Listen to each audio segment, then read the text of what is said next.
Culture sortie dans le 17-19. À 17h30, il est temps de parler culture sortie. Et aujourd'hui, nous allons faire un zoom sur une pièce qui se joue jusqu'au 25 novembre au Théâtre Éphémère, que vous pourrez d'ailleurs retrouver tous les mardis et mercredis. C'est une pièce qui est présentée par la compagnie Bel Viaggio. Ça s'appelle Les Heures Noires. Et c'est, je cite, une fable sur l'esclavage d'hier et d'aujourd'hui. Pour en savoir un plus, nous recevons Chantal David, metteur en scène et comédienne du spectacle dans lequel vous jouez. Bonjour. Bonjour. Merci d'avoir répondu à l'invitation de Son. Alors, est-ce qu'on peut revenir d'abord sur la création de cette compagnie ? Alors, la compagnie existe depuis 1997 en France, mais elle existait déjà en Italie, à Rome. Et quand je me suis transportée en France, j'ai remis ça. J'ai créé cette association compagnie Bel Viaggio. Et vous y êtes depuis combien de temps, vous, dans cette compagnie ? Je l'ai créée. D'accord. Donc, en France, depuis 1997, c'est-à-dire presque 20 ans, 18 ans. Et comment vous êtes arrivé à Nantes ? Je suis nantaise d'origine. D'accord. Donc vous êtes d'abord expatriée en Italie pour ensuite pendant revenir 8 ans. Pendant 8 ans, j'ai fait mes études en France et puis après je suis partie là-bas pour me spécialiser en commedia dell'arte. Et c'est justement là-bas que vous avez découvert. Ça vous a apporté quoi de travailler en Italie ? De découvrir la commedia dell'arte déjà ? Déjà, c'est l'esprit. La commedia dell'arte, c'est un théâtre très populaire, mais aussi très vivant, qui est dans la pulsion, dans la spontanéité. Et le caractère italien correspond plus ou moins à ces caractéristiques. Et puis, en plus, j'ai eu la chance de faire une formation au Piccolo Teatro di Milano, à Milan, dirigée à l'époque par Giorgio Strehler. Et c'est Giorgio Strehler, justement, qui avait fait renaître la commedia au XXe siècle, dans les années 1960, puisque cette dernière avait disparu au XVIIIe siècle. Alors c'est un mouvement qui est donc ancien, la commedia dell'arte. Est-ce qu'on peut parler de sujets actuels avec du coup forcément des costumes et des décors qui sont imprégnés de cette époque ou de ce mouvement ? Oui, bien sûr.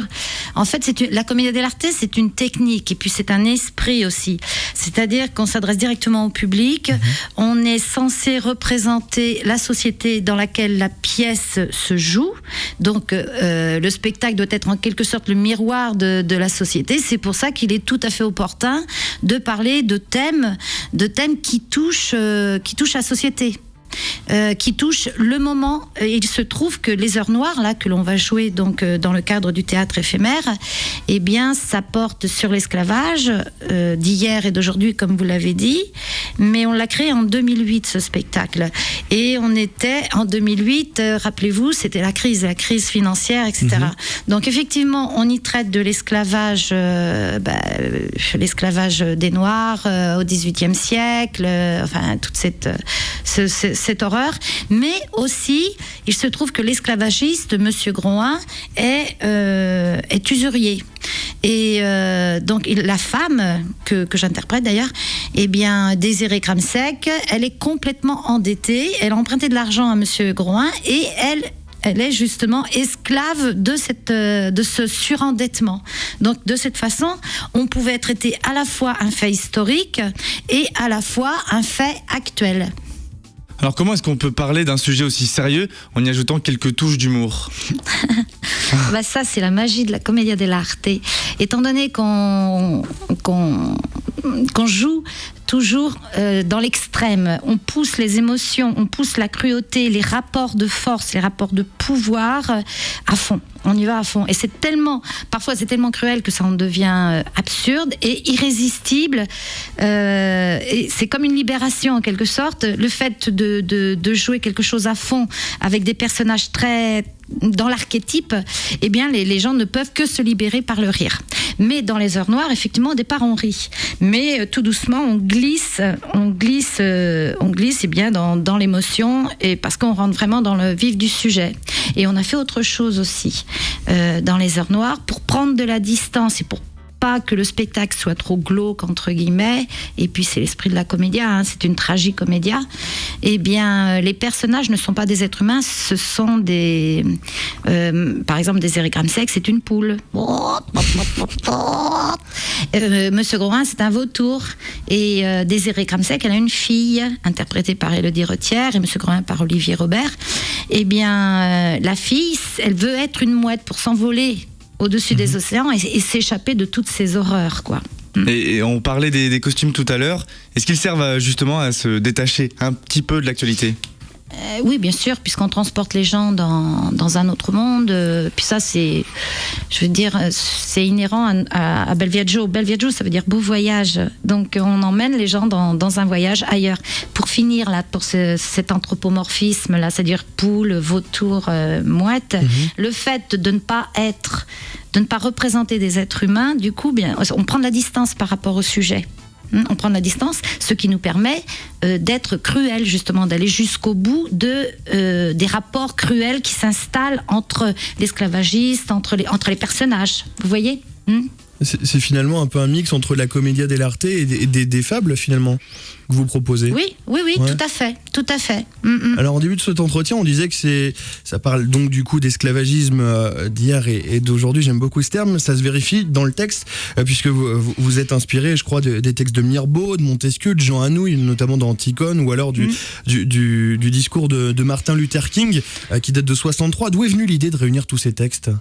C'est par rapport à la thématique, par rapport au texte qui a été écrit, que j'ai mis en place. Par exemple, là, Montesquieu traite de l'esclavage, donc là, c'est pas étonnant, il n'y a pas de surprise.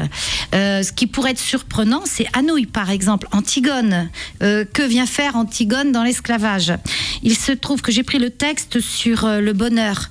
Quand Antigone, justement, parle du bonheur, il se trouve que ma fille, enfin le personnage de Sylvie, Sylvie, qui est ma fille, dans la pièce, elle est esclave de sa mère, parce que sa mère est tellement surendettée qu'elle met sa fille à travailler dans une maison de joie, qui est de la Fosse, à Nantes.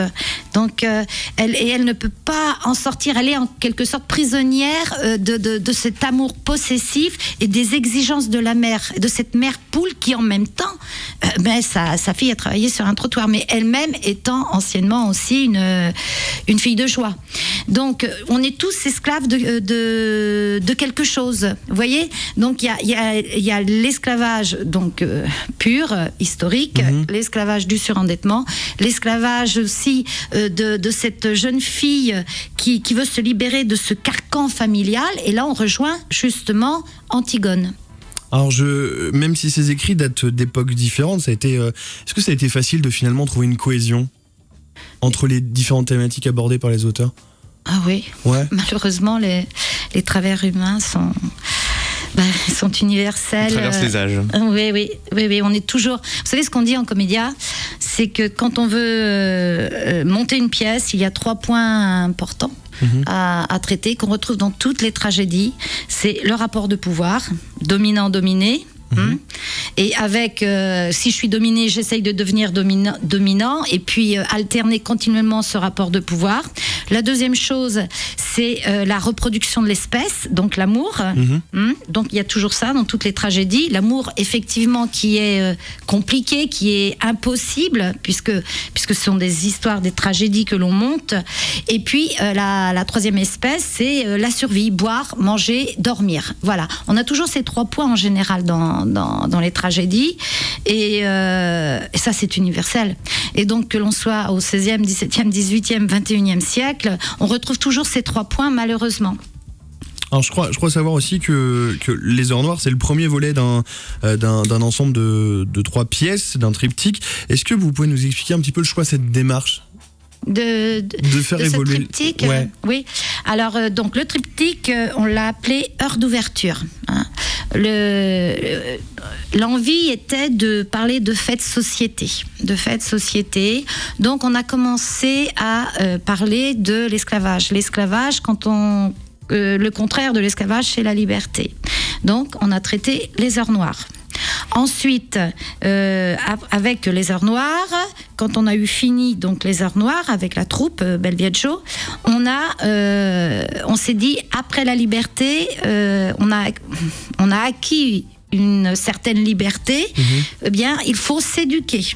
Il faut penser à s'éduquer pour entrer dans la société. Et là, on a fait Heures d'école, et qui traite de la résilience, l'éducation, la résilience, les difficultés, l'échec scolaire, etc. Mais toujours avec la méthode de la commedia de la technique, de la commedia dell'arte.